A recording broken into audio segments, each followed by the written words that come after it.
ভিডিঅ'টো ২৬ তাৰিখৰ মানে ২৬ জানুৱাৰী গণতন্ত্ৰ দিৱস। আজি দিনটো সকলো ভাৰতবাসীৰ কাৰণে বিশেষ আৰু মই ভাবোঁ সকলো ভাৰতবাসীয়ে এই দিনটো চেলিব্ৰেট কৰিব লাগে। সেইবুলি ময়ো আজি আহি পালোহি অফিচলৈ।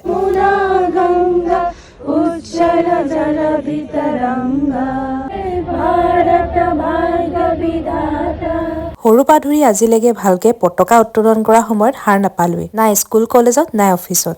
এইবাৰ নিজৰ কৰ্তব্যবোধ মানি সময়ত পালোগে। এই কণমানিজনী ডান্স, নয়না বা কবিতা আৰু দিগন্ত দা গানেৰে পৰিৱেশটো যে আৰু ভাল কৰি দিলে। এয়া দেখিছেনে, আমি ঠাণ্ডাত বহি আছো কাৰণ আমাৰ কোৰাছ গাবলৈ আছে। আৰু এই কোৰাছ গাবলৈ যে আমি ব্যস্ততাৰ মাজৰ পৰা সময় উলিয়াই কিমান যে দিনৰ পৰা প্ৰেক্টিচ কৰি আছো।